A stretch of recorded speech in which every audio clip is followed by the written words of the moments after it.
हरे कृष्णा, राधे राधे। फाल्गुन माह के कृष्ण पक्ष की एकादशी को विजया एकादशी का व्रत मनाया जाता है। विजया यानी शत्रु पर विजय। जब आप संकट में हो, शत्रु आप पर हावी हो, उन परिस्थितियों में भी विजया एकादशी आपको शत्रु से जीत दिलाने की क्षमता रखती है। इस व्रत का वर्णन स्कंद और पद्य पुराण में भी देखने को मिलता है। कहा जाता है कि प्राचीन समय में बड़े बड़े राजा महाराजा भी अपने शत्रुओं को पराजित करने के लिए इस व्रत को किया करते थे। इस साल की विजया एकादशी की तिथि 16 फरवरी को प्रारंभ हो रही है। हिंदू पंचांग के अनुसार कृष्ण पक्ष की एकादशी 16 फरवरी को सुबह 5:31 पर शुरू होगी, जो 17 फरवरी को सुबह 2:51 यानी मध्य रात्रि में ही समाप्त हो जाएगी। ऐसे में यह व्रत 16 फरवरी को ही रखा जाएगा और इस व्रत का पारण 17 फरवरी को सुबह 8:01 पर शुरू होगा, जो 9:12 तक रहेगा। विजया एकादशी अपने नाम के अनुसार विजय दिलाने वाली मानी जाती है।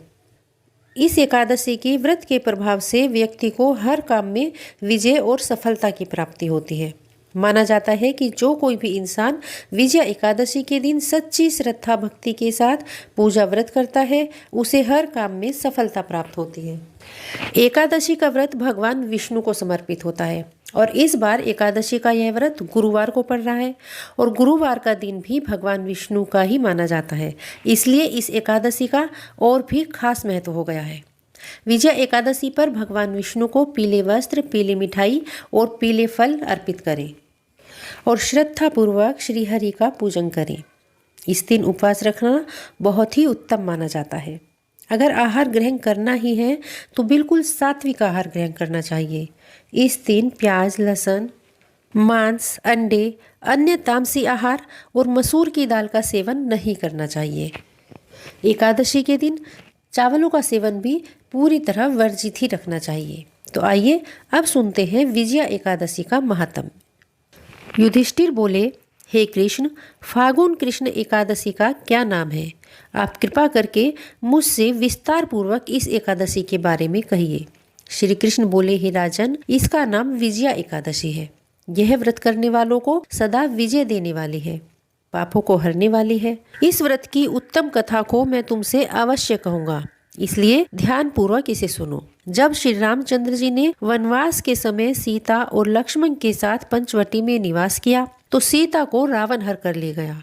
उस दुख से रामचंद्र जी बहुत दुखी हुए और वन में भ्रमण करते हुए आसन्न मृत्यु जटायु को देखा और कबंध नामक दैत्य को भी मारा। रामचंद्र जी से सीता जी का वृत्तांत कहकर जटायु भी मर गया। फिर रामचंद्र जी की सुग्रीव से मित्रता हो गई और बंदरों की पूरी सेना इकट्ठी हुई।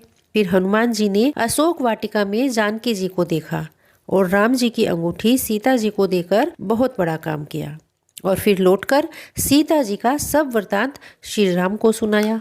तब रामचंद्र जी ने वानरों के साथ समुद्र को देखकर लक्ष्मण जी से कहा, हे सुमित्रे, किस पुण्य से इस समुद्र को पार किया जा सकता है, क्योंकि यह सागर अथाह जल से परिपूर्ण है। लक्ष्मण जी बोले, हे पुराण पुरुषोत्तम, आप तो आदि देव हैं, सब कुछ जानते हैं। इस द्वीप में बकदालभ्य मुनि रहते हैं। यहाँ से उनका आश्रम मात्र 2 कोस दूर है। उन्हीं प्राचीन श्रेष्ठ ऋषि से पूछिए, उनके पास इस समस्या का कोई ना कोई समाधान जरूर होगा। लक्ष्मण जी के इन सुंदर वचनों को सुनकर रामचंद्र जी बकदालभ्य मुनि के दर्शन के लिए गए। दूसरे विष्णु के समान बैठे हुए उस मुनि को रामचंद्र जी ने प्रणाम किया।